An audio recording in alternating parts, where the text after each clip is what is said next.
Kailan ka ba magtitinong bata ka, ha? Lagi mo nalang pinasasakit ang ulo namin ng papa mo. Hindi naman kami nagkulang sa pagpapalaki sa'yo pero ito lang ang igaganti mo sa amin. Hindi ka na nahiya. Kababae mong tao, napakabasagulera mo. Siya naman ang nauna. Alangan namang hayaan ko lang ang bruhang yun na ubusin ang buhok sa anit ko. Ang sakit kaya. Han, tama na. Huminahon ka. Daanin natin to sa maayos na usapan. Bakit hindi ka kasi nagsasabi sa amin? Hindi sana nangyari to kung sinasabi mo lang sa amin ang mga problema mo sa eskwelahan.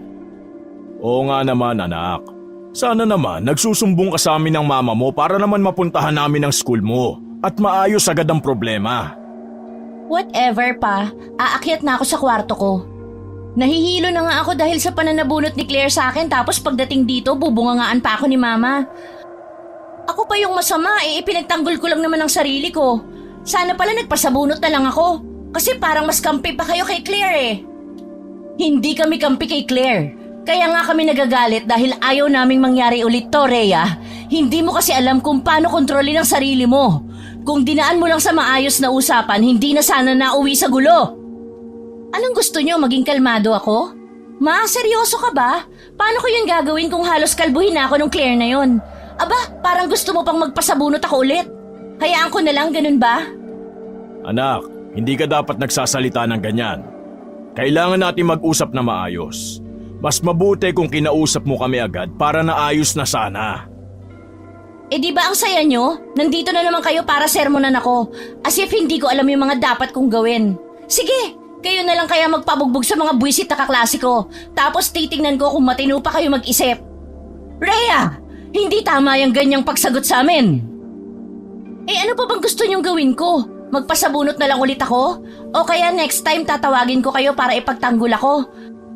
Eh hindi rin naman kayo makakatulong. Makakatulong kami pero sa ibang paraan. Pwede namin kausapin ng principal o yung magulang niya. Kami nang bahala dun kung sakali. Hindi mo ba naisip yon? Fine, ako na naman ang mali. Ang gusto ko, wag mo nang ulitin to. Hindi ko po mapapromise. Kasi kapag uulitin niya yung ginawa niya kanina, gagantihan ko siya. Ako na ang bahala sa sarili ko. Kaya ko ang problemang ito, hindi ko kailangan ng tulong niyo. Rhea, sobra na yung sinasabi mo ha.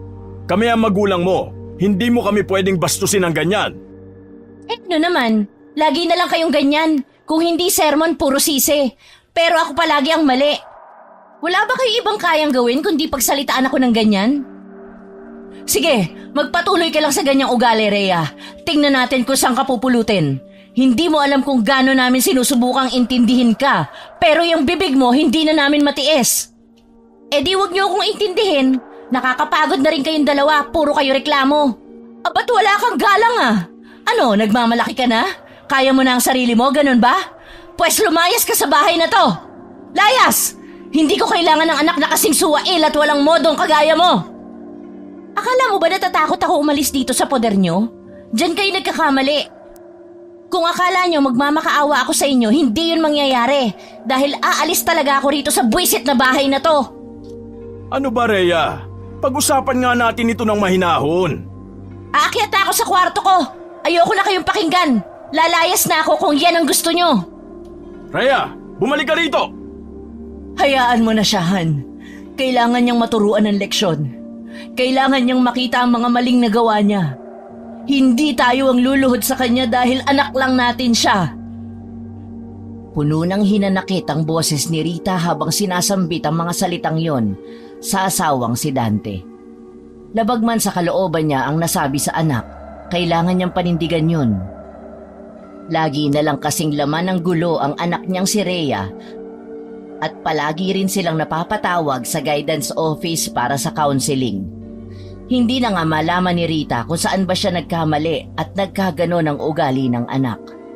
Simula bata pa si Rhea ay tinuturuan niya na ito ng magandang asal. Subalit kahit ano pang pagtutuwid ang gawin niya sa anak, pilit itong napapariwara dahil sa mga barkada nito. Hindi na niya alam ang gagawin sa kanyang anak kaya humantong siya sa ganoong desisyon. Naisip niya kasing marahil ay kapag mag-isa na lang ang kanilang anak, malalaman nito na hindi biro ang buhay. Nais niyang mapagtanto ng kanyang anak na hindi pa nito kayang tumayo sa sarili nitong mga paa at kailangan pa nito ng gabay nila bilang kanyang mga magulang. Kinabukasan ay maagang gumising ang mag-asawa upang maghanda sa pagpasok sa trabaho ni Mang Dante. Natapos ng magkape ang dalawa ay hindi pa rin bumababa ang anak nilang si Rhea. Nagpasya si Mang Dante na siya na ang manggigising sa dalaga. Plano din niya na kausapin ito at nagbabaka sakali siyang magiging mahinahon na ang kanilang pag-uusap na mag-ama. Nais niyang ipaintindi sa dalaga ang kanilang punto at kung saan nagkamali ito. Rhea, anak, buksan mo ang pinto. Kakain na tayo. Naghihintay na ang mama mo sa baba. Tara na, anak. Nakailang katok pa si Dante sa pinto ng kwarto ni Rhea, subalit wala siyang natanggap na tugon mula rito. Napakunot ang kanyang noo at sinubukang pihitin ang doorknob. Hindi ito nakalak kaya naman dahan-dahan niya yung binuksan saka sumilip sa loob. Madilim ang loob ng kwarto kaya naman binuksan niya ang ilaw. Nang bumaha ang liwanag sa loob ay walang bakas ng dalaga roon. Malinis ang buong kwarto kaya naman binundol ng kakaibang kaba ang kanyang dibdib. Mabilis niyang tinungo ang cabinet nito at napagtanto niyang naglayas nga ang anak. Nagmamadali siyang bumaba sa hagdan at naghihisterikal na kinausap ang asawa. Rita! Rita, ang anak natin! Nawawala! Anong nawawala? Wala siya sa kwarto niya. Pati yung ibang mga damit niya wala na sa cabinet niya. Halos nangalahati na ang laman nun. Tinutuon niya nga ang sinabi niyang lalayas na siya rito sa bahay. Ano? Diyos ko naman, bata yun talaga, oo. Saan naman kaya nagpunta yun? Tawagan natin yung mga kaibigan niya. Baka sakaling alam nila. Sandali lang. Wag! Anong ibig mong sabihin wag? Hayaan na muna natin siya, Han. Ginusto niyang maglayas, bumalik siya ng kusa. Tulad ng palagi kong sinasabi, hindi tayo ang luluhod sa kanya. Kailangan niyang matuklasan ang buhay na hindi niya tayo kasama para malaman niya ang hirap. Baka doon, Dante. Baka doon siya matuto. Pwede nating disiplinahin sa ibang paraan ang anak natin. Pero yung ganito na pababayaan natin siya sa labas, baka kumapano siya. Hindi ka ba naaawa sa kanya? Naaawa ako, Dante. Pero mas nakakaawa siya kung pababayaan natin siyang gano'n ang pag-uugali niya. Alam kong mas lalo lang lalaki ang ulo nun at mas lalakas ang loob na bastos-bastusin tayo kapag tayo ang lumuhod sa kanya. Saka wala naman tayong dapat na ipag-alalang masyado. Sigurado ako na pupunta lang yun sa mga kabarkada niya. O sige, kung yan ang desisyon mo, susuportahan ko. Pero sana nga tama ka, na matuto na siya sa mga maling desisyon niya. Wala nang nagawa si Dante kundi ang sumang-ayon sa asawa sa pagkakataong yun. Ayaw niya ang nangyayaring yun dahil nag-iisa lamang nilang anak si Rhea. Tahimik na lamang siyang umupo sa hapagkainan at pinilit ang sarili na kumain kahit panawala na siya ng gana. Hindi niya lubos maisip na kasabay ng paglaki ni Rhea ay ang paglayo rin ng loob nito sa kanila. Kinabukasan, maagang nagising si Rita upang mamalengke. Dagsana kasi ang tao sa pamilihan tuwing mataas na ang araw kaya naman nasanay siyang mamili ng maaga. Habang namimili ng mga gulay ay hindi nakaligtas mula sa kanyang pandinig ang pinag-uusapan ng dalawang nagtitinda ng isda na nasa gawing likuran niya lang. Natatawa ako sa mga kumakalat na balita dito sa atin tungkol sa pag-atake daw ng mga aswang sa gabi. Ang mga tao talaga, wala nang magawang maganda. Puro chismis ang ilaatupag. Nabalitaan ko nga rin yan, pare. Saka meron na rin ako ibang kakilala na nagpapatotoo nga tungkol sa balita na yan. Ikaw, naniniwala ka ba na talaga may aswang nga? Kasi ako sa totoo lang, nagdadalawang isip ako kung maniniwala ako o hindi. Puro lang naman kasi kwento. Gusto mo palang makakita eh. Ba't di mo subukan magtanod sa gabi? Baka sakali makakita ka. Ingat ka lang kasi baka naman pati ikaw malamon ng aswang. Ako kasi naniniwala ako. Hindi na normal yung bilang ng mga taong nakikitang patay sa tabi-tabi. Saka yung mga alulong ng aso sa gabi, nakakatakot. Basta, haka-haka lang yan. Kwento-kwento lang, panakot sa mga bata sa mga batang isip. Paano kung totoo nga, Kulas? Yung pinsan ko, si Dario, nakakita daw siya ng babae na lumilipad nung isang gabi. Saka yung mga manok nila, bigla na lang naglaho. Tapos puro dugo lang ang naiwan. Seryoso ka ba dyan, Fredo? Baka may magnanakaw lang ng manok tapos gumawa-gawa na lang ng kwento para takutin yung mga tao. Kulas, hindi ito biro. Yung lolo ko, ilang beses na rin nakakita ng ganun ng kabataan niya. Mahirap lang talaga na makakita ng mga nilalang na yon kasi kaya nilang magbago ng anyo at magtago sa dilim. Ay, Fredo, ang dami mong alam. Kung may aswang nga talaga, bakit hanggang ngayon wala pa ring ebidensya? Tsaka bakit hindi sila sumasalakay sa mga taong may armas o mga matatapang? Kasi nga Kulas, matatalino yung mga aswang. Hindi sila basta-basta nagpapakita kung kani-kanino. Pipili sila na mahina, yung hindi makakapanlaban. Ganun ba yun? Basta, ikaw ang bahala kung ayaw mo maniwala. Pero kahit ganun kailangan pa rin talagang mag-ingat at iwasan na talagang paggala-gala lalo na kapag gabi. Mahirap na. Sa bagay, wala namang mawawala kung mag-iingat. Dahil sa narinig ay ginapangan ng takot ang buong katawan ni Rita. Maging siya kasi ay naniniwala rin sa mga nilalang ng dilim na tulad ng mga aswang. Marami kasi nun sa probinsya nila at talagang delikado ang mga ito. Kung wala kang pangontra, talo ka. Magiging hapunan ka nila kapag nagkataon. Bigla naman niyang naisip ang kanyang anak. Hindi niya kilala ang mga barkada nito kaya wala siyang mapagtatanungan kung nasaan na nga ba si Rhea. Nag-aalala siya sa isiping baka mabiktima ng aswang ang kanyang anak na siyang hindi niya matatanggap kapag nangyari. Mahal niya ang anak kahit pasakit ito ng ulo nila at laging takaw gulo. Binilisan na lamang niya ang pamimili upang makauwi na sa kanilang bahay at upang ipaalam ang nasagap na impormasyon sa asawa. Pagkarating ni Rita sa bahay, agad niyang tinawag si Dante na abalang nag-aayos ng kanilang motor. Kita sa kanyang muka ang kaba at pag-aalala. Dante, kailangan nating mag-usap. May narinig ako sa palengke. May mga aswang daw na namemerwisyo dito sa bayan. Kanino mo na naman ba nasagap yan, Rita? Ikaw talaga katanda-tanda mo na naniniwala ka pa sa aswang. Kwento-kwento lang ang mga yan para hindi magpasaway ang mga tao. Kala ko naman namalengke ka. Yun pala. Hoy, hindi ako tsismosa Narinig ko lang yung kanina sa usapan dun sa palengke. Teka, ba't ganyan ang tono mo? Hindi ka naniniwala sa akin? Sa bagay, hindi ka nga naman talaga maniniwala kasi laking syudad ka. Ano ba kasi ang problema? Ano naman kung may aswang nga na pagala-gala? Dante, yung anak natin. Hanggang ngayon hindi pa rin nagpaparamdam. Saka tinawagan ko na yung ibang barkada niya. Hindi nila nakita si Rhea. Hindi na rin pumapasok ng eskwelahan. Hindi mo ba naiintindihan? Baka napahamak na yun. Hindi ba't ikaw naman na may gustong pabayaan yung bata? Sabi mo hayaan natin para matuto. Para alam niya ang buhay mag-isa at kusang bumalik dito. Di hintayin mong bumalik. Ano? Kung sana hindi mo siya binigyan ng ideya na gawin yon, hindi sana maglalayas yung anak natin. Tapos ngayon may nababalitaan kang ganyan, saka ka nag-aalikaga. Saka ka hindi mapakali. Bakit? Aswang lang ba ang nakakatakot sa kalye?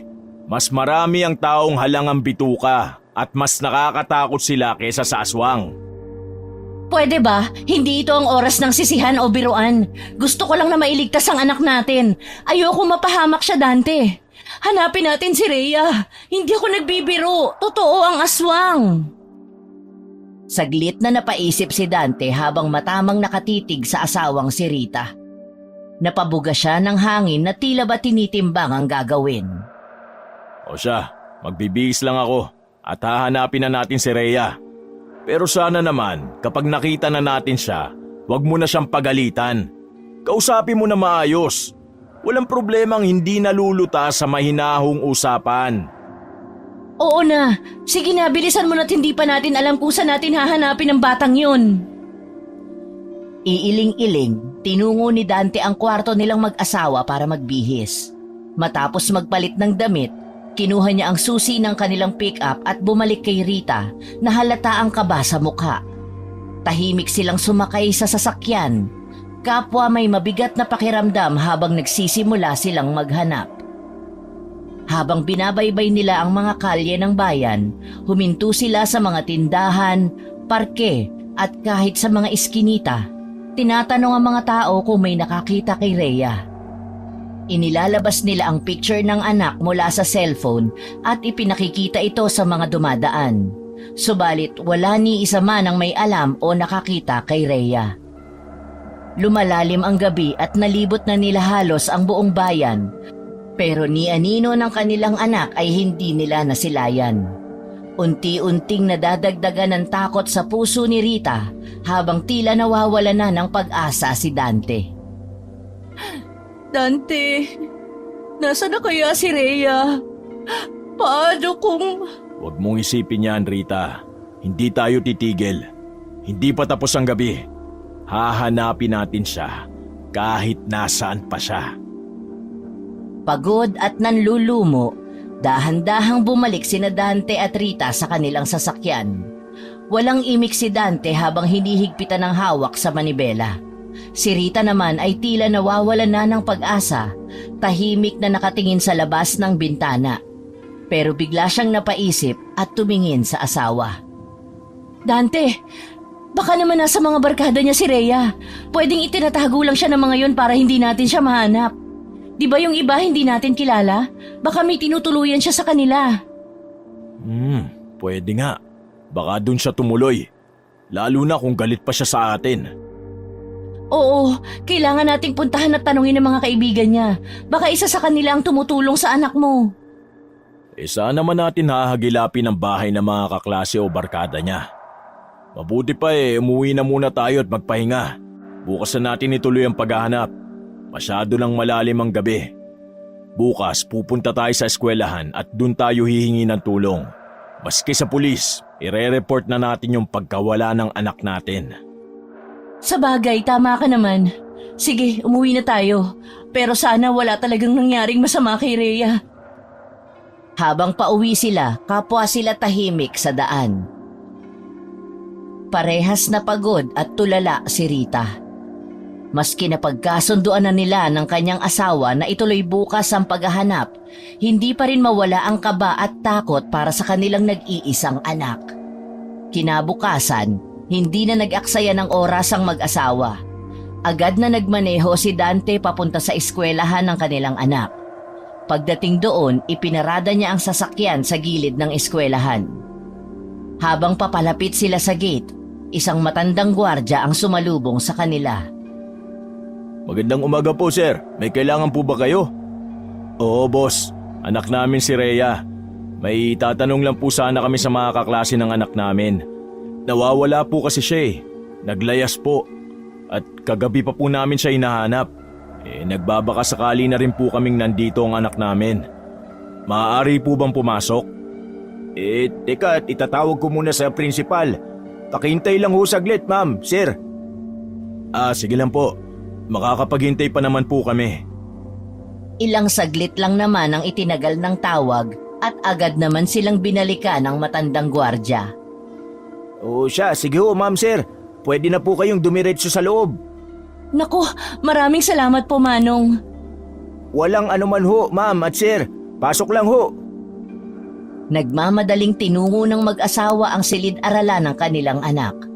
Nang makarating sila, agad silang luminga-linga, umaasang baka naroon ang kanilang anak.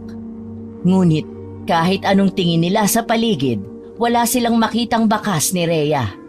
Tahimik lang ang mga bata habang naghihintay sa kanilang guro. Tahimik din na nagmamasid ang dalawa. Naghihintay at umaasa na baka sakaling pumasok din si Rhea sa araw na iyon.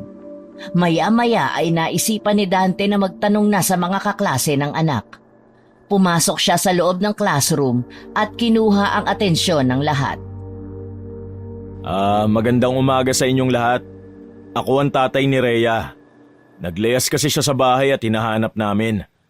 Baka may nakakita po sa inyo o may alam kung saan siya tumutuloy ngayon. Ilang araw na pong di pumapasok si Rhea Sino ba ang mga kaibigan o mga kabarkada niya rito? Yung mga kakilala po namin na naging barkada niya dito, drop out na po. Pero may isa pa po siyang malapit na kaibigan na kaklase din po namin. Talaga? Sino siya? Nandito ba? Absent din po eh. Bernadette po ang pangalan niya. Alam mo ba kung saan yun nakatira? Pasensya ka na ha. Kailangan lang kasi talaga namin siya makausap. Baka kasi nasa kanila si Rhea o kung hindi naman baka alam niya kung saan naroon ang anak namin. Nag-aalala na kasi kami sa kanya Sinabi ng estudyante kung saan matatagpuan ang bahay ni Bernadette. Nagpasalamat si Dante sa kanya at pagkatapos ay inaya na ang asawa palabas ng building patungo sa kanilang sasakyan. Habang dumadaan sila sa gwardya, muling nagpasalamat si Dante sa kanya para sa tulong. Pagkaraan nito, agad nilang tinungo ang nakaparadang sasakyan, sabik na umalis upang hanapin si Bernadette at makakuha ng karagdagang impormasyon tungkol kay Rhea. Pinuntahan nga nila ang address na ibinigay sa kanila ng kaklase ni Rhea. Habang nagtatanong-tanong sa lugar na yon ay nalaman ng mag-asawa na isang working student ang dalaga. Nagtatrabaho sa gabi at sa umaga ay nag-aaral. Wala na rin itong magulang at nakatira sa may bandang dulo ng village. Pagdating nila doon ay isang barong-barong ang kanilang nadatnan. Luminga sila sa paligid at nakitang ito lang ang nag-iisang bahay na naroon.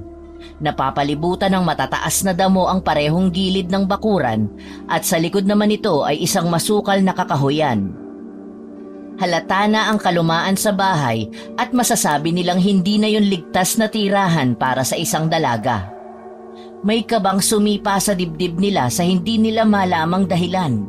Ngunit kahit ganoon ay tumuloy pa rin sila at tinungo ang mismong bahay sa kakumatok. Tao po! Bernadette, nariyan ka ba sa loob? Tao po!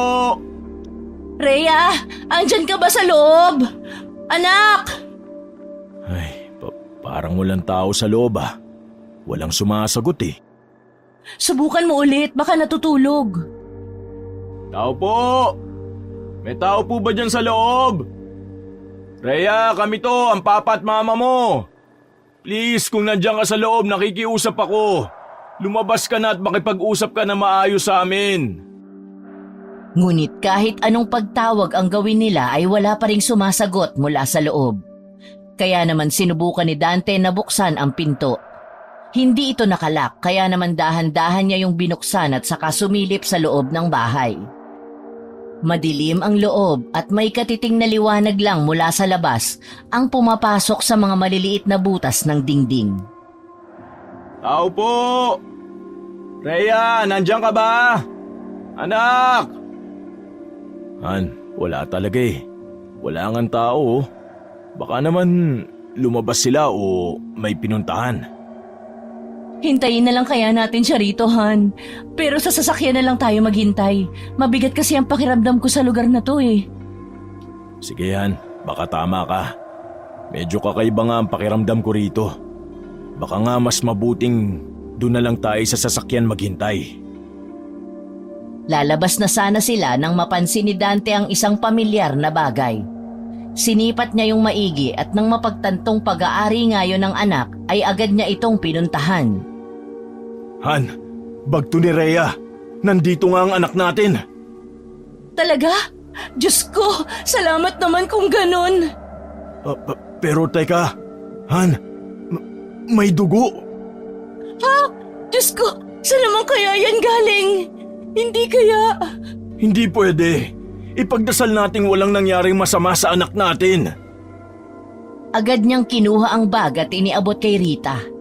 Kitang-kita nila ang bakas ng dugo sa strap at ilang bahagi ng bag.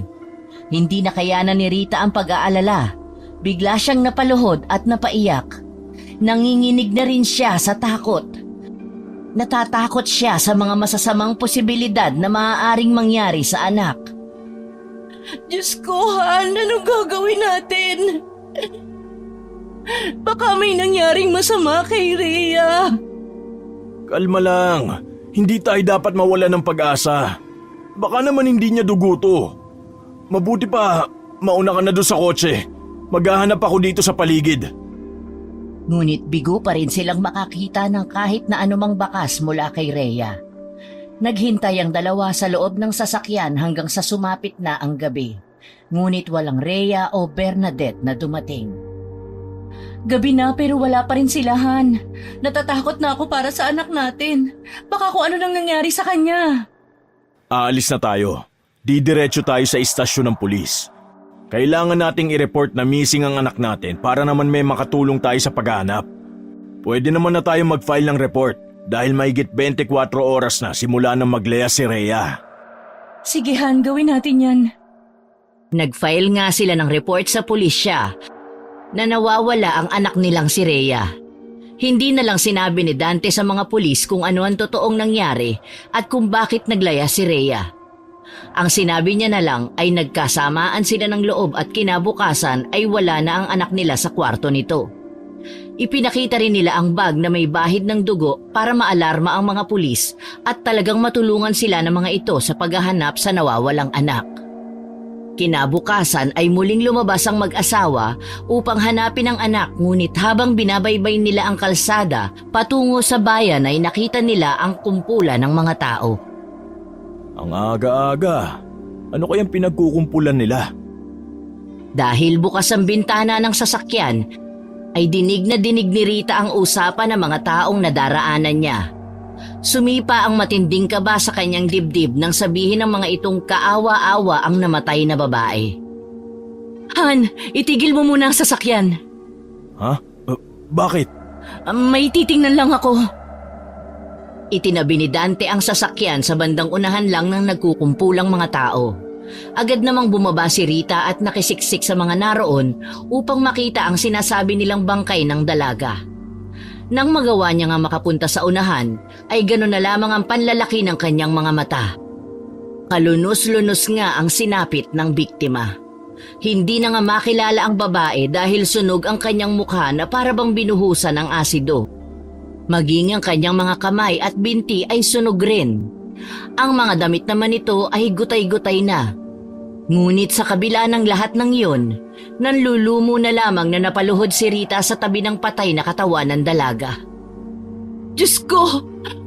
Anong nangyari sa'yo, anak? Sinong gumawa nito sa'yo? Anak! Nagsimulang magbulungan ang mga taong malapit sa kanya. Nagtataka sila nang marinig siyang tinawag niyang anak ang patay. Ang iba naman ay nag-usisa pa kung totoo bang anak nga niya yon. Hindi siya nag-abalang sagutin ang mga tanong sa kanya ng mga tao dahil sa labis na pagdadalamhati sa sinapit ng anak. Maya-maya pa ay naramdaman niya na lamang ang dalawang kamay na pilit siyang itinatayo mula sa pagkakaluhod. Han, ano bang ginagawa mo dyan? Tumayo ka nga. Han, si Rhea, wala na ang anak natin. Ano bang pinagsasasabi mo? Paanong wala? Han? Hindi na naituloy pa ni Dante ang dapat nasasabihin niya nang mapagtanto ang mga nangyayari. Nanlalaki ang mga mata niyang itinoo ng paningin sa nooy wala ng buhay na babae. Kumalabog ang dibdib niya at hindi mawari kung ano ang dapat na sabihin. Maging siya ay napasalampak na lamang sa lupa katabi ng asawa.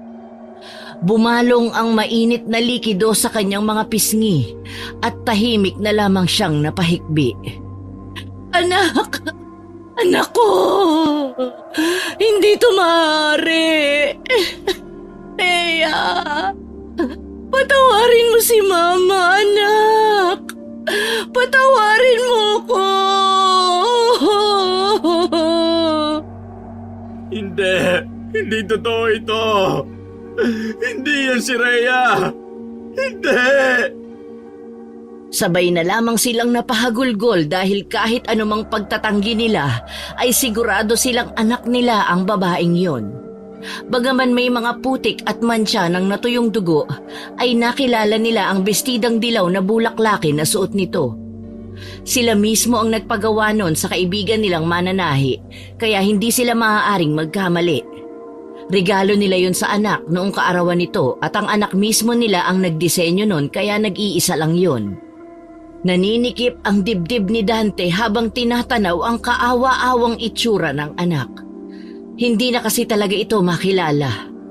Maging ang makapal, mahaba at itim na buhok nito ay nalagas na rin dahil sa asidong tila ibinuhos sa buong katawan ng pobreng babae. Tanggal din ang lalamunan nito na animoy sinakmal ng isang mabangis na hayop. Sa hinuhari ng iba ay higit 24 oras na buhat ng bawian nito ng hininga. Ilang sandali pa ay may dumating ng rescue kasama ng mga pulis. Tinanong naman sila ng isang inspektor kung kilala nila ang bangkay at sinabi naman nilang anak nila ito. Kaya naman sumunod sila sa mga ito nang dalhin na ang bangkay sa morgue. Kailangan natin mapanagot ang gumawa nito sa anak natin, Rita. Walang kapatawaran ang ginawa nilang kawalang hiyaan sa anak natin. Ipinapangako kong hahanapin kong hustisya para kay Rhea. Hindi ko matanggap na mawawala si Rhea sa atin ang ganun-ganun lang. Hindi ko kaya, Dante. Hindi ko kayang makita ang anak natin na nasa ganitong sitwasyon. Wala na tayo magagawa. Nahuli na tayo. Wala na ang anak natin. Hindi na natin mababawi ang buhay niya. Pero hindi ako titigil hanggat hindi natin nakakamit ang hustisya. Matapos maiproseso ang lahat ng dokumento, nagdesisyon sina Dante at Rita na ipakremate na lamang ang bangkay ng anak nila. Hindi nila kayang ipa-autopsy ito dahil sa bigat ng kanilang nararamdaman at hindi nila masikmurang makita ang katawan ni Rhea sa ganoong kalagayan. Agad nilang inasikaso ang lamay at ipinaalam sa kanilang mga kamag-anak ang masaklap na balita. Marami ang nagulat at nalungkot sa pagkamatay ni Rhea. Kahit pakilala ito sa pagiging pasaway at may taglay na kamalditahan, hindi maitatangging may kabutihang nagawa rin siya sa ibang tao. Isa-isa nang dumating ang mga dating kaklase, guro at mga kaibigan ni Rhea sa kanilang bahay upang maghatid ng pakikiramay at magbigay ng respeto. Sa buong linggo ng lamay, hindi mapigilan ni Rita ang humagulgol habang yakap-yakap ang litrato ni Rhea. Wala na ang anak na inalagaan, minahal at iningatan niya sa loob ng 17 taon.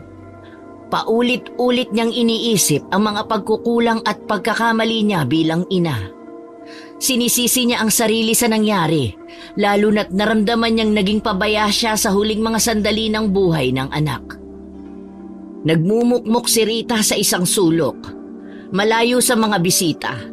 Hindi nag-aasikaso ng sarili at hindi rin kumakain. Hindi rin niya magawang makipag-usap sa mga kamag-anak na dumarating upang mag-alok ng suporta. Nangingibabaw sa puso niya ang lungkot, puot at panghihinayang.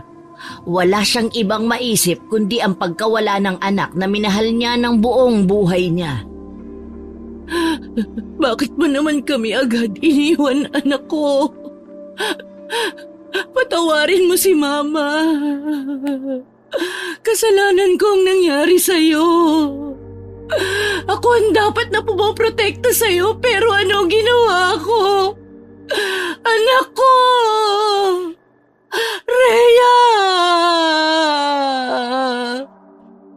Han, huwag mo namang sisihin ang sarili mo.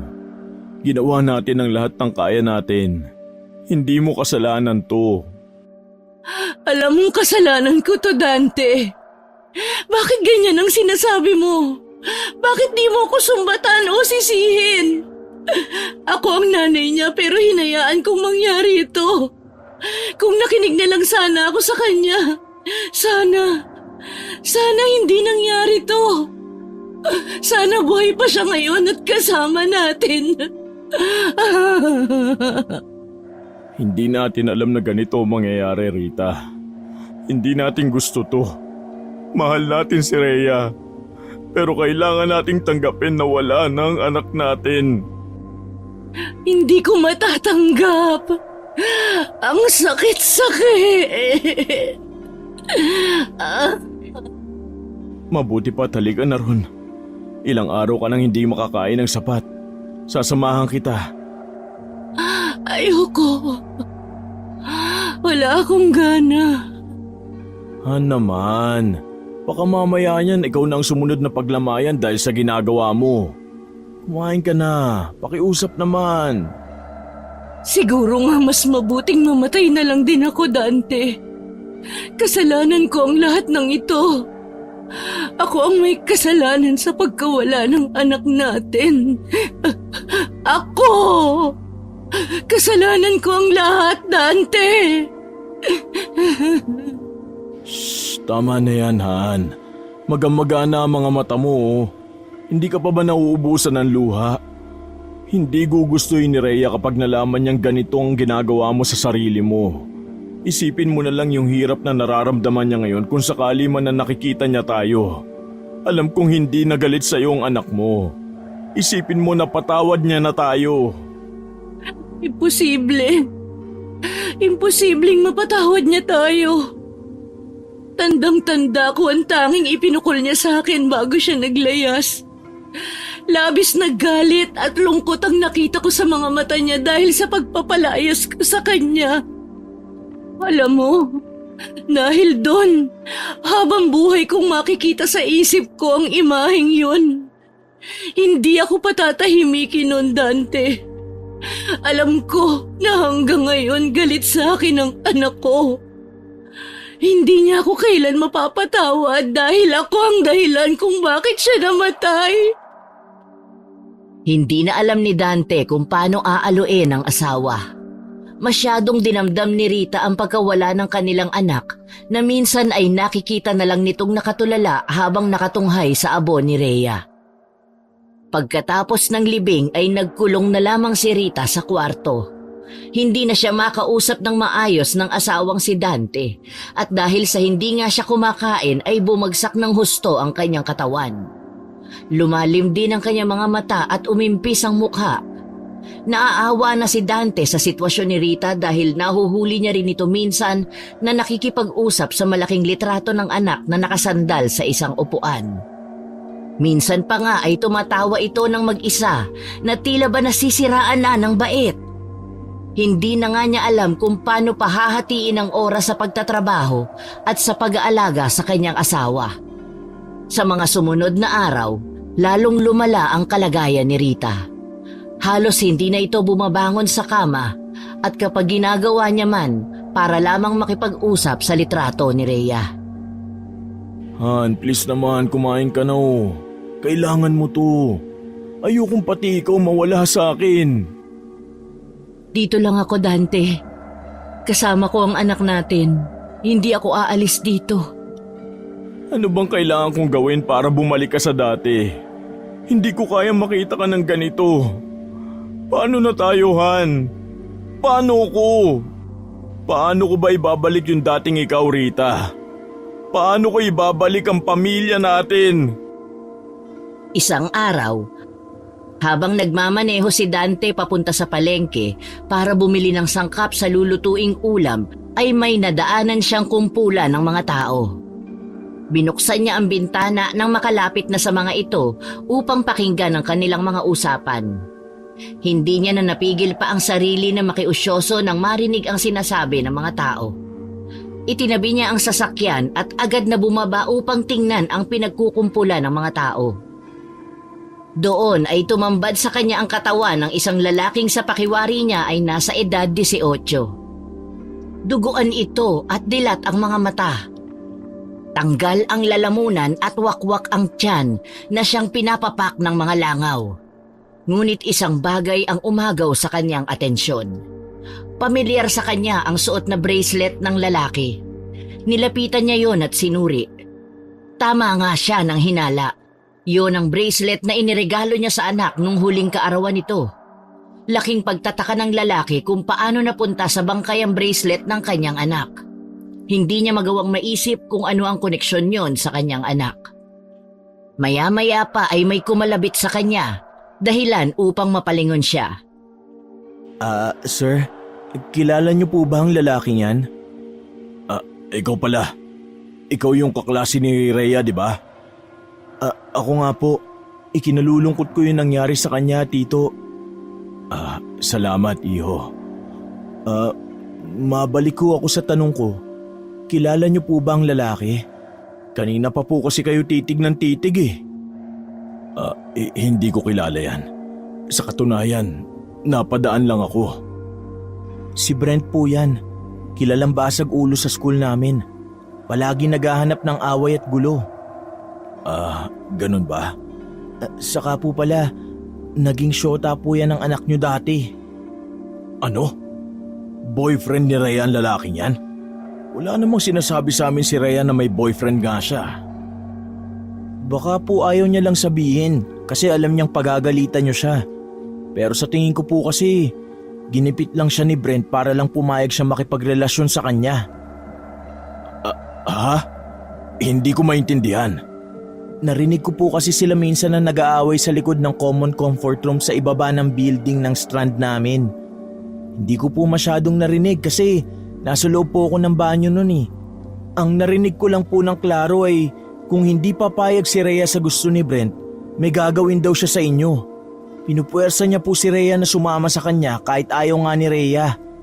Gustuin ko mang magsumbong eh, natatakot din po ako. Hindi lang sa kaligtasan ko pero pati na rin po sa kaligtasan ng pamilya ko. Mayaman po kasi sila Brent.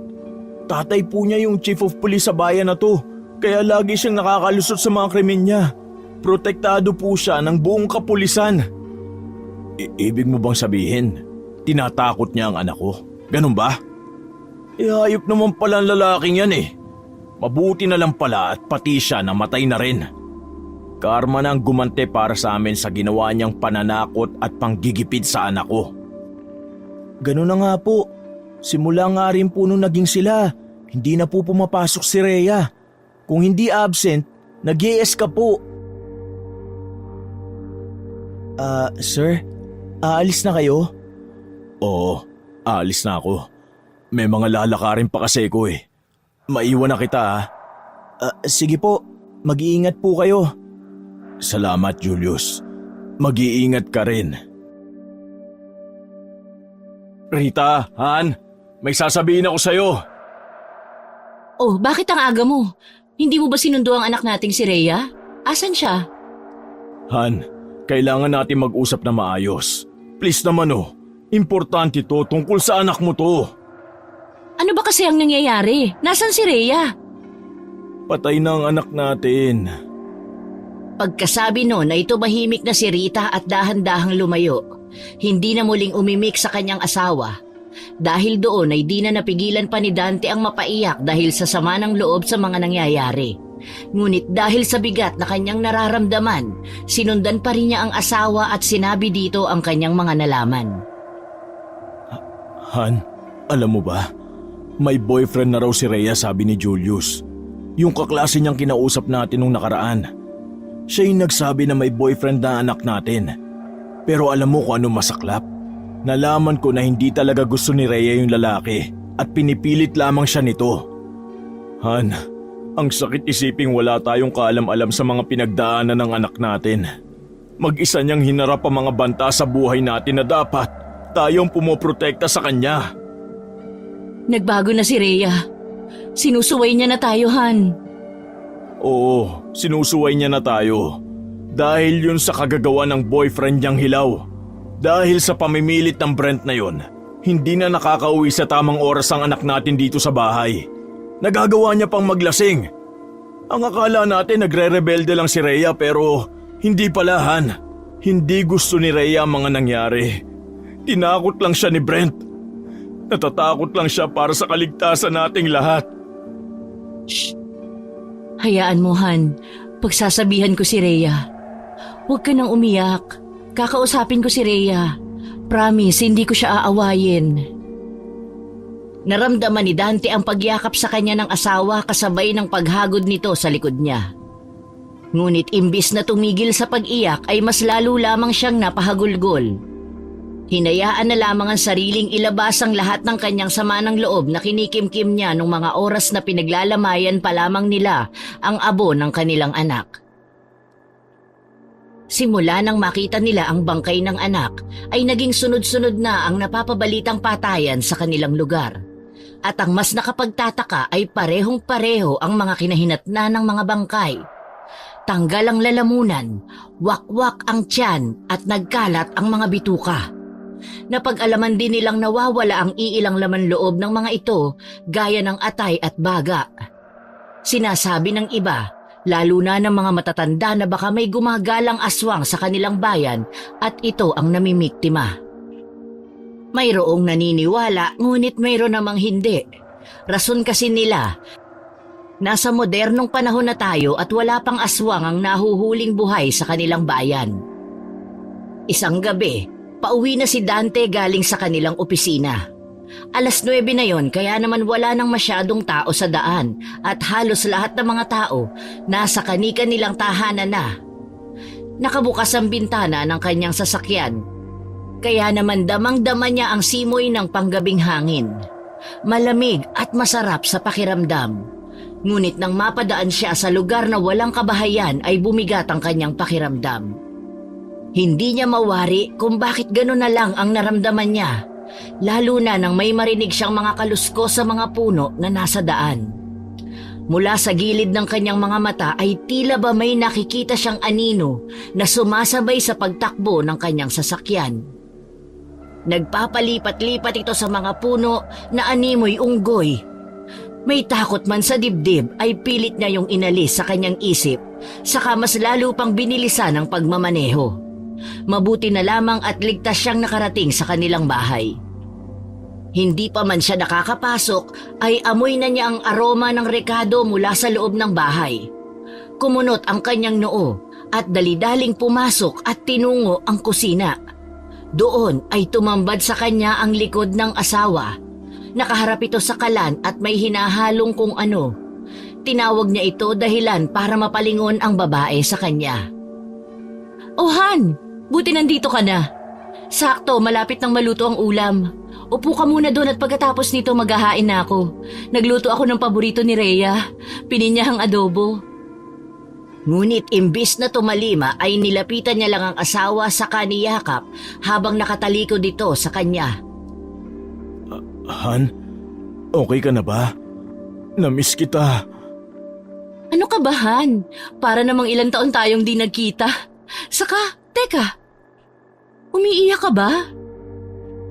Hindi, Han. Wala to. Huwag mo na lang pansinin. Okay lang ako. Masaya lang ako dahil okay ka na rin. Akala ko, tuluyan ka na rin mawawala sa akin.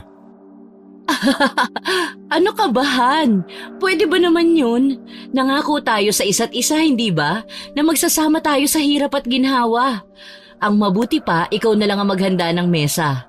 Luto na rin naman to, maghahain na ako. Si Dante na nga ang naghanda ng lamesa habang si Rita naman ay nagsandok na ng kanin at ulam upang ihain sa hapagkainan. Ngunit sakto namang uupo na sila nang biglang may kumatok sa pinto. Nagkatinginan ang mag-asawa. Hindi kasi yun normal na pagkatok lang. Tila ba nagmamadali at aligaga ang kung sino mang nasa labas ng kanilang tahanan. Saka naman naalala ni Dante ang mga nangyayaring patayan sa kanilang lugar. Kumuha siya ng kutsilyo bago naglakad patungo sa pintuan. Diyan ka lang, Han. Ako nang bahala rito. Nag-aalangan si Dante habang nakatayo sa harap ng pinto. Hindi tiyak kung bubuksan ba niya ito o hindi. Patuloy pa rin ang malalakas na katok mula sa kabila na nagpapalakas ng kanyang kaba. Nang biglang may narinig silang nagsalita mula sa labas, napatingin siya ng mabuti sa pinto. Ang malalakas na katok at ang pamilyar na boses ang nagbigay sa kanya ng lakas ng loob upang buksan ang pinto. Tumambad sa kanya ang isang pamilyar na mukha, si Rhea. Napamulagat si Dante habang pinagmamasdan ng kabuuan ng anak. Gulong-gulo ang buhok nito na animoy nakipagsabunutan. Hilam ng luha ang mga mata at marumi ang suot na t-shirt at shorts. Wala rin itong suot na sapin sa paa. Bago pa man siya makahuma ay agad nang bumukas ng malaki ang pinto at agad na niyakap ni Rhea ang ama. "Papa!" Rhea? Buhay ka pa? Totoo ba to? "Papasukin mo muna ako, pa. Delikado kung may makakita sa akin dito." Halika, dali! Pagkapasok sa loob ng bahay ay agad na isinara ni Dante ang pinto. Diyos ko po, totoo ba to? Buhay ka nga, anak. Paano nangyari to? "Papa, gusto ko munang maglinis ng katawan. Nangangati na po kasi ako." "Rhea, Dumating ka na, anak? Sabi ko na nga ba at buhay ka nga? Mama! Han, hayaan mo na muna ang anak mo. Mamaya na lang natin siya kausapin. Sige na, pumanik ka na at maglinis ng katawan mo. Pagkatapos mo dun bumalik ka dito sa baba at kakain na tayo. Sige po, Papa. Isang mahigpit na yakap ang muling ibinigay ni Dante at Rita sa anak bago ito umakyat sa kwarto. Pagkatapos ng halos kalahating oras ay bumaba na si Rhea at umupo sa hapagkainan, kaharap nila. Kumain na muna tayo at marami pa tayong pag-uusapan. Heto anak, kumain ka ng marami. Tingnan mo ang payat mo na. Hindi ka siguro nakakakain ng maayos. O siya, heto pa. Sakto pala at paborito mong ulam ang niluto ko. Siguro naamoy mo to kaya umuwi ka, no? Napangiti na lang si Rhea bilang tugon at saka sumubo ng malaki. Tuwang-tuwa naman si Rita dahil nasa harap niya na ang anak at buhay na buhay. Habang kumakain ay hindi naman napigilan ni Dante na mapatingin sa anak. Ganadong-ganado itong kumakain at malalaki pa ang subo. Ngunit hindi pa man nauubos ng dalaga ang kanyang pagkain ay bigla itong napatigil sa kapatakbong tinungo ang lababo. Doon ay nagsuka siya ng nagsuka. Nag-aalala namang sumunod sa kanya ang mag-asawa. Anak, ano nangyayari? Masama ba ang pakiramdam mo? May nakain ka bang hindi ka aya-aya? Pangit ba ang luto ko, anak? Okay lang po ako. Naninibago lang po siguro ang sikmura ko kasi wala nga ako matinong kain itong mga nakaraang araw. Itutulog ko na lang po siguro to. Ganun ba? Uminom ka muna ng tubig bago ka umakyat sa kwarto mo. Magpahinga ka na, anak. Sigurado ka bang okay ka na? Opo, Papa. O sige, mauna ka na magpahinga. Bukas na lang tayo mag-usap. Marami akong itatanong sa'yo. Han, ano ka ba? Huwag mo namang biglain ang anak natin. Sige na anak, matulog ka na. Good night, anak. Good night po, Mama, Papa. Nang gabing yun ay hindi dalawin ng antok si Dante. Pabiling-biling lamang siya sa kanyang higaan samantalang si Rita naman ay mahimbing nang natutulog. Hindi kasi mawala sa isip niya ang mga nangyari. Parang may iba siyang nararamdaman na hindi niya mapangalanan. Hindi niya matukoy kung ano nga ba talaga ang bumabagabag sa kanyang isipan. Hanggang sa makarinig siya ng sunod-sunod na alulong ng mga aso. Kasunod nun ay ang mga yabag sa kanilang bubungan na para bang may kung anong sino mang naglalakad doon. Pilitin niya mang kumbinsihin ang sarili na pusa lang ang nasa bubong nila ay hindi pa rin mawala ang kakaibang takot sa dibdib niya. Ngunit sa kabila ng takot na yon ay nagawa niya pa ring bumangon at lumabas ng kanilang silid. Dumiretso siya sa silid ng kanyang anak at idinikit ang kanyang tenga sa pinto nun. Tahimik ang loob at marahil ay tulog na nga ang kanilang anak. Pinihit niya ang seradura at dahan-dahang binuksan ang pinto. Sumilip siya sa loob at sa tulong ng nakasinding lampshade ay nakita niya ang anak na nakahiga sa kama nito at mahimbing na natutulog. Aalis na sana siya, ngunit napansin niyang nakabukas ang bintana ng kwarto. Kaya naman, magagaan ang hakbang niyang tinungo yon upang isara. Pagkatapos ay sa kanya lang tuluyang nilisan ang silid ng anak at tumungo naman sa kusina upang uminom ng maligamgam na tubig. Ganon kasi ang ginagawa niya sa tuwing hindi siya dalawin ng antok. Epektibo naman yon dahil nang mahiga siya ay ilang minuto lang at naigupo na siya sa isang mahimbing na tulog. Kinabukasan ay narat na ni Dante ang anak na nasa kusina at nagluluto ng agahan. May nakahain na ring pritong itlog at ensaladang talbos ng kamote na may kamatis at sibuyas sa lamesa. Agad naman siyang binati ng dalaga nang makita siya nito. Good morning, Pa. Upo na po at ipagtitimpla kita ng kape. Aba, at bakit parang sumipag naman yata ang anak ko? Pambawi ko po sa ginawa kong mga kasalanan sa inyo ni Mama. Mabuti at naisip mo yon, anak. Pero aminado naman akong pati kami may kasalanan din sa'yo. Kaya sana patawarin mo kami ng mama mo. Siya nga pala, nasaan ang mama mo? Nandun po sa labas. Ayun po, bumibili ng taho. Talagang walang nakakalampas na nagtitinda ng taho sa mama mo. Paborito niya kasi talaga yan. Kaya nga po . Oh, Dante, gising ka na pala. May taho akong binili oh. Swak din tong panghimagas kasi matamis. Pinadagdagan ko pa nga ng arnibal kay Manong magtataho. Salamat. Hindi naman kaya sobrang tamis na nito. Hindi yan. Masarap nga yan eh. Tikman mo. Masarap nga. Ikaw anak, gusto mo ba? Ayaw ko po. Oo, di ba paborito mo rin ito noon? Opo. Kaso lang po parang ayaw na po ng panlasa ko yung malambot na texture ng taho. O siya, tara na. May pagkain na ba tayo? Gusto ko na sanang mag-agahan eh. Meron na, nakahanda na sa mesa. Masaya ang tatlo habang kumakain. Ngunit tulad ng nangyari nung nakaraang gabi, muling isinuka ni Rhea ang mga kinain niya. Mabuti pa pumunta tayo sa ospital mamaya para ma-check up ka. Para malaman kung bakit ka nagsusuka ng ganyan. Ayos lang naman po ako, Papa. Bukod sa pagsusuka, wala naman po ako ibang nararamdaman o sakit. Mainam pa rin anak na magpatingin ka. Para mapanatag kami ng nanay mo. Ayos nga lang po ako. Natigilan si Dante sa biglaang pagtaas ng boses ng anak. Gayunpaman ay hindi na niya ito pinansin. Nagpatuloy na nga lamang ito sa kanyang pagkain. Samantala, pagkatapos nilang kumain ay tinawag ni Dante ang kanyang mag-ina sa sala upang pag-usapan na ang mga nangyari matapos maglayas ng dalaga. Pwede mo na bang ikwento sa amin kung ano nangyari sa'yo? Alam mo bang hinanap ka namin hanggang sa mapunta kami kina Bernadette? Kaibigan mo siya, di ba? Akala nga namin nung una, nandun ka sa kanila kasi nakita namin dun yung bag mo eh. Paano niyo po nakilala si Bernadette? Sinabi sa amin ng kaklase niyong si Julius. Sabi niya mag-best friend kayong dalawa kaya nagbakasakali kami. Akala ko din po best friend ko siya. Pero traitor ang babaeng yun, Papa. Pinagkaisahan nila ako. Niloko. Silang dalawa ni Brent. Brent? Yung boyfriend mo?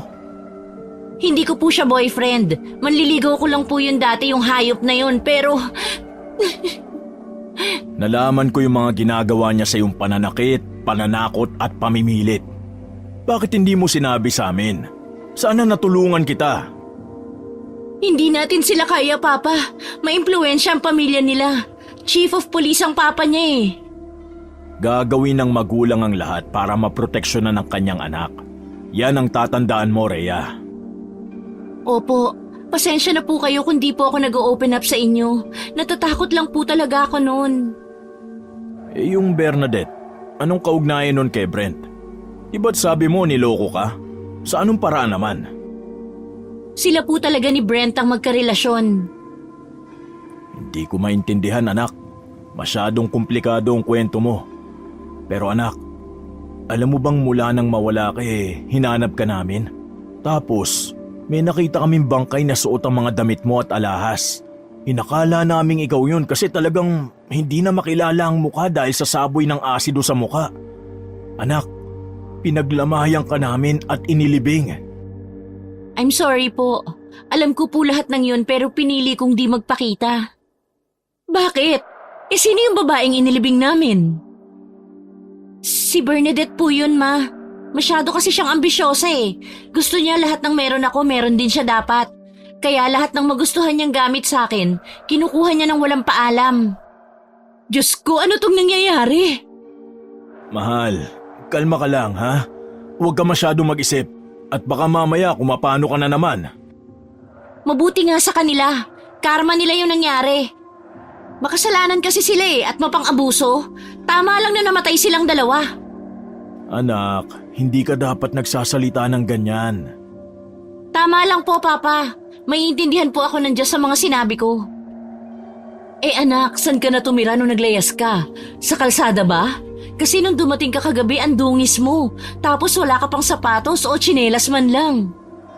Kung saan-saan po ako napadpad Pero kagabi nung nagpasya akong umuwi na lang dito, Ma, Pa, may humabol sa akin. Isang halimaw. Anong ibig mo sabihin na halimaw? Diyos ko, baka yun yung halimaw na nambibiktima ngayon dito sa bayan natin. Baka yun din yung pumatay kina Bernadette at Brent. Siguro po, Akala ko mamamatay na rin ako kagabi. Akala ko po. Tahan na, huwag ka nang umiyak anak. Ligtas ka namang nakauwi kaya wala ka nang dapat na ipag-alala. Mukhang tama nga ang sabi-sabi. May aswang nga sa bayang ito. Hindi kaya may dayong napadpad dito? Baka nga Han, ba't ba kasi nagkaroon ng mga pesteng ganyan? Sa dami ng mga lugar dito sa Pilipinas dito pa sa bayan natin dumayo. Sino kaya ang mga yun?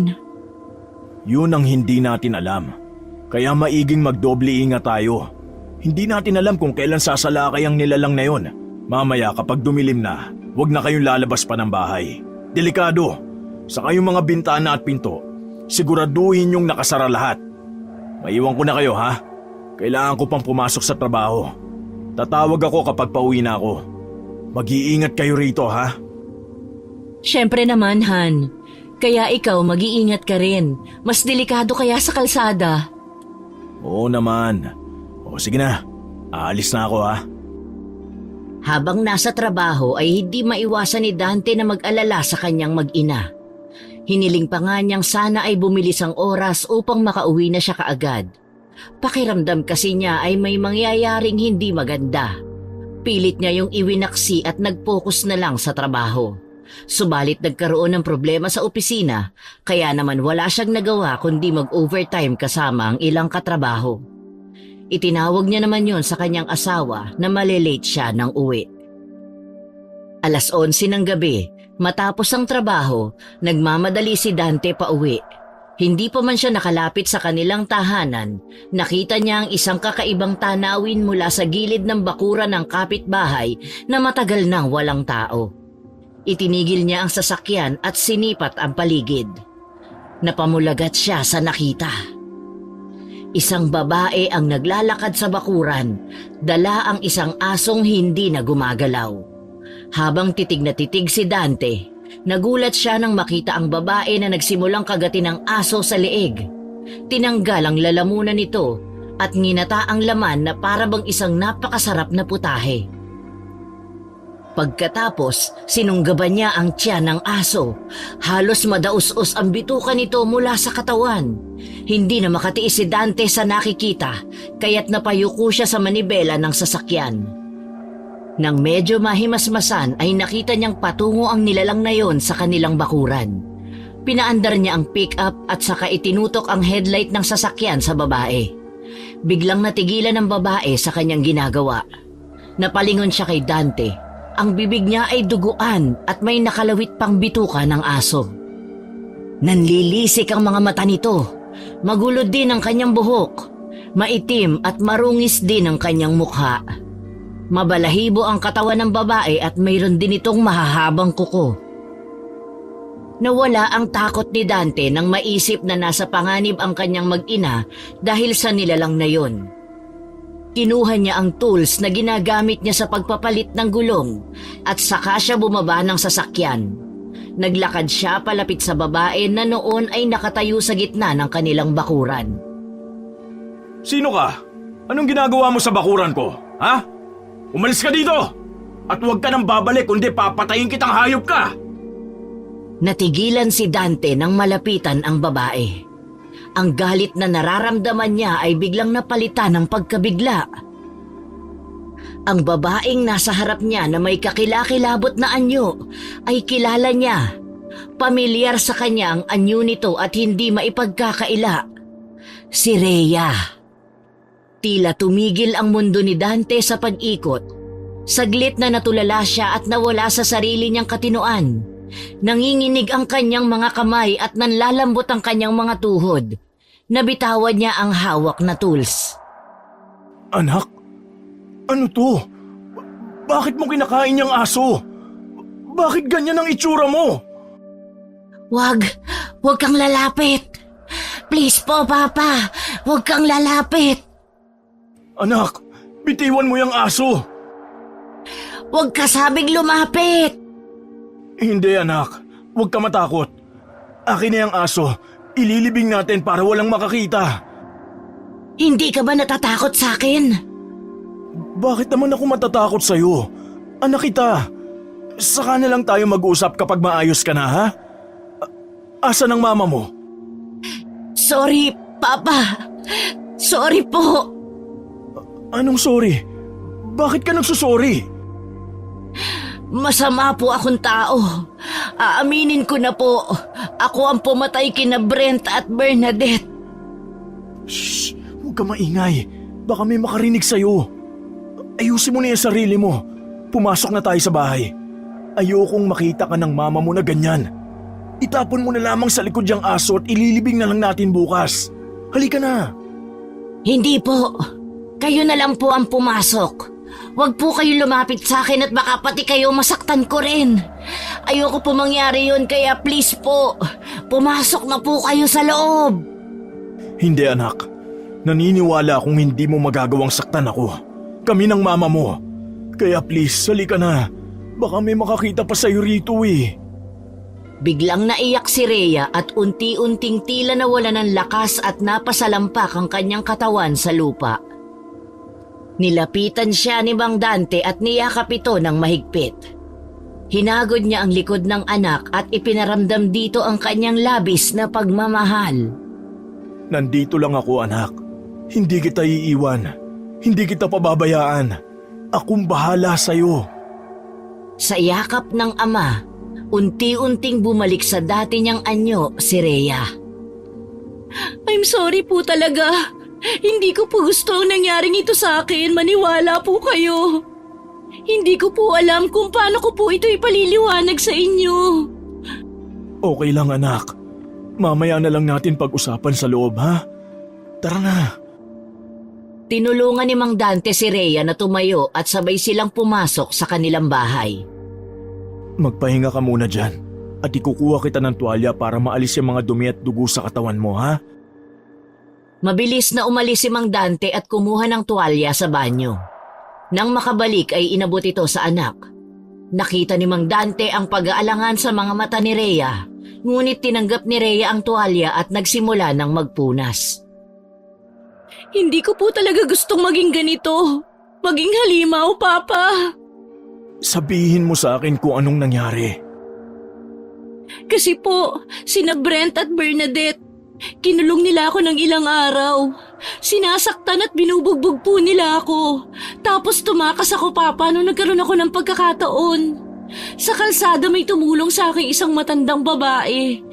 Ikinuwento ko sa kanya yung nangyari sa akin. Awang-awa sa akin yung matanda. Isinama niya ako sa karinderya niya at pinakain sa mismong kusina niya. Sabi niya sa akin gumanti raw ako at parusahan yung mga taong nanakit sa akin. Pero sabi ko sa kanya, imposible yun kasi wala akong laban kay Brent. Hindi ko makakamit ang hustisya. Papa, hindi ko alam na may nilagay siya sa pagkain ko. Niyanggaw niya ako. Hindi ko alam na aswang siya. Hinawaan niya ako, Papa. Shh. Tana. Hindi po ba kayo natatakot sa akin? Anak, matapos yung araw na inakala naming patay ka na, wala akong ibang hiniling sa Diyos kundi ang ibalik ka sa amin para makabawi kami ng mama mo sa lahat ng naging pagkukulang namin sa iyo. Bakit ako matatakot sa iyo? Mahal kita anak, at tatanggapin kita kahit ano ka man ngayon. Tutulungan ka namin. Susubukan nating alisin ang sumpang yan. Papa! Shh, Tana. Sobrang hirap ng mga pinagdaanan mo. Mabigat ang naging pasanin mo. At patawad kung wala kami ng mama mo sa tabi mo ng mga panahong kailangan mo kami. Anong ginagawa niyo dyan? Saka anong pinag-uusapan ninyo? Bakit di niyo ako sinasali? Mama! Diyos ko, Rhea! Bakit may dugo ka sa damit? Han, relax ka muna please. Pakinggan mo muna kami ng anak mo. Ano ba to, Dante? Anak, nasugatan ka ba? Sabihin mo sa akin. Ma, hindi. Hindi ko to dugo. Hindi rin po ako nasaktan. Kung hindi sa'yo, kanino yan? At bakit ka may dugo? Kailangan na rin sigurong malaman ng mama mo anak. Malaman? Ang alin? Pwede niyo bang ipaliwanag sa akin kung bakit ganyan ang itsura mo? Mama, hindi ko alam kung paano ko to sasabihin. Pero kailangan niyong malaman ng totoo. Anong kailangan kong malaman? Aswang ako, Mama. Ano? Anong sinasabi mo? Anong aswang? Totoong sinasabi niya, Han. Nakita ko siya sa labas kanina. Kumakain ng patay na aso. Ang totoo niyan, naroon pa yun sa labas at hindi ko pa naililibing. Paano nangyari to? Anong sinasabi niyo? Habang wala siya sa poder natin, sinalisihan siya ng isang aswang. Niyanggaw niya ang anak natin. Diyos ko! Bakit ba nangyayari ito? Teka, gano'n nakatagal kang nayanggaw, Rhea? Naalala ko sabi ng lola ko noon na kapag yanggaw at bagong sibol pa lang ang aswang, pwede pang patayin ang nasa loob nito. Baka pwede pa nating mahabol at magamot yan. Talaga po, Mama? Magagamot pa po ako? Oo, kailangan lang natin ng isang magaling na albularyo, anak. Alam nila kung ano ang gamot dyan sa sumpang yan. May kilala ka? Oo, sa probinsya namin. Kinabukasan, maagang umalis ang pamilya pauwi ng Bicol. Doon ay hinanap nila si Tatang Medel. Siya ang isa sa mga kilala niyang magagaling na albularyo sa lugar nila. Isa pa ay sigurado siyang mapagkakatiwalaan nito. Pagkalipas ng halos kalahating araw na biyahe ay narating din nila sa wakas ang Kabikulan. Agad nilang nahanap ang isang bahay na gawa sa pawid at kawayan. Sa lugar na yon ay tahimik di tulad sa lungsod. Maririnig sa paligid ang mga huni ng ibon at mga kulisap. Wala ring masyadong tao ng araw na yon. Agad na kumatok si Aling Rita sa pinto ng kubo. Isang matandang lalaki ang lumabas mula sa bahay. Magandang hapon po, Tatang Medel. Rita, ikaw ba yan? Ako nga po. Mabuti at nakikilala niyo pa ako. Aba, syempre. Teka, anong sadya ninyo rito? Ang anak ko po kasi Isang aswang? Nanlaki ang mga mata ng mag-asawa nang marinig ang sinabi ni Tatang Medel. Nakita nilang may kinuha ang matanda mula sa loob ng damit nito. Isang kwintas na may palawit na tila isang boteng maliit. May laman yung kulay dilaw na likido na parang langis. Nakita nilang kumukulo ito. Bagong sibol ano? Nahawa siya? Dahil hindi naman kayo pupunta rito kung hindi nyo kailangan ng lunas. Nabigla ang mag-asawa dahil alam na agad ng matanda ang pakay nila roon. Kaya naman agad-agad ay pinapasok sila ng matanda sa bahay nito. Doon ay pinahiga ni Tatang Medel ang dalaga sa isang kawayang katre na binanigan ng buri. Inihanda niya ang kanyang mga kailangan saka siya umupo sa tabi ng dalaga. Umusal siya ng mga orasyon at dasal. May inihaplos pa siyang langis sa dalaga saka nagsindi ng insenso. Inilipat niya ang kanyang kamay sa ulo ng dalaga at gano'n na lamang ang takot ng mag-asawa nang magkikisay ang dalaga habang tumitirik ang mga mata. Nang matapos si Tatang Medel sa kanyang mga orasyon, ay doon na sumuka ng sumuka si Rhea. Maitim at mabahong likido ang lumalabas sa kanyang bibig. Diyos ko po! Ano yan? Ganyan talaga kapag nakakain na siya ng sariwang laman at nakainom ng sariwang dugo. Pero huwag kayong mag-alala. Kailangan niya lang talagang mailabas ang lahat ng yan, pati na ang sisiw. Yun ang dahilan ng pagkaswang ng isang tao. May binhing nakapasok sa loob niya at doon sisibol ang sisiw hanggang sa maging isang ganap na itong ibon. Kapag naging ibon na ang sisiw na yun, hindi na yun maaaring lunasan pa. Pero sa kaso ng anak ninyo, mahina pa lang ang negatibong enerhiyang nararamdaman ko. Kaya sigurado akong nagsisimula pa lang na tumubo ang mga balahibo nito. Kaya kailangan niya itong mailabas ora mismo. Lupaypay na si Rhea ngunit patuloy pa rin siyang sumusuka ng itim na likido. Nang hindi niya na makayanan pa ang panghihina ay napahiga siya. Muling umusal ng isang maikling orasyon si Tatang Medel at sa pagkakataong yon ay parehong napatda ang mag-asawa Nang mula sa bibig ng anak ay lumabas ang isang itim na sisiw. Agad yung kinuha ni Tatang Medel at ibinalot sa itim na tela at inilapag sa lupa. Gamit ang isang pilak na punyal ay sinaksak niya ito sa kamahinang umusal ng dasal. Wala na ang sumpa ng pagkaaswang sa anak nyo. Malaya na siya. Pero ang paggaling niya sa impeksyon o anumang sakit na maaari niyang nakuha sa pagkain ng mga sariwang laman, yun ang kailangan niyong bantayan. Kung may sintomas, pwede niyo na siyang dalhin sa doktor. Mas alam nila ang gagawin sa ganung klase ng mga sakit. Salamat sa Diyos! Hulog po kayo ng langit, Tatang Medel. Maraming salamat ho. Walang anuman. Ipanatag niyo ang inyong kalooban. Pwede na kayong umuwi paggising ng inyong anak. Paggising nga ng dalaga ay nakaramdam na ito ng kaunting kapanatagan at kaginhawaan sa kanyang mga nararamdaman. Maging ang kanyang paghinga ay umayos na rin at ang kanyang pang-amoy ay tila bumalik na sa normal.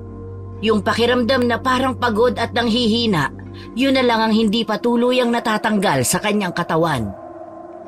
Nagpaalam na sila kay Tatang Medel. Ngunit bago bumalik ng lungsod ay dumaan muna sila sa bahay ng mga magulang ni Rita. Doon na rin sila nagpalipas ng gabi. Hindi na nila sinabi sa mga magulang ni Rita ang tunay na rason kung bakit sila naparoon.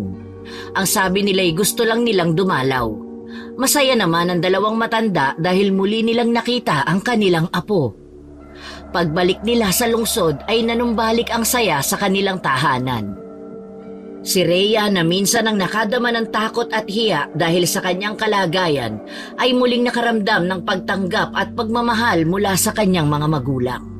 Mula noon ay naunawaan na niya lahat ng mga payo at bili ni Mang Dante at Aling Rita sa kanya. Naging isa na siyang mabuting anak. Ang mga pagsubok at lihim na kanilang pinagdaanan ay nagsilbing paalala sa kanila na ang isa't isa ang magiging sandigan nila maging sa mga darating pang pagsubok. Wala nang lihim, wala nang takot. At dahil sa mga pagsubok na yon, mas naging mas malalim ang kanilang samahan at mas buo na ang tiwala nila sa isa't isa. Basta tandaan mo, anak. Nandito lang kami ng mama mo. Ano man ang mangyari. Opo, Papa. Hindi ko na po kayo bibiguin. Maraming salamat po sa lahat. Mahal na mahal ko kayo ni Mama.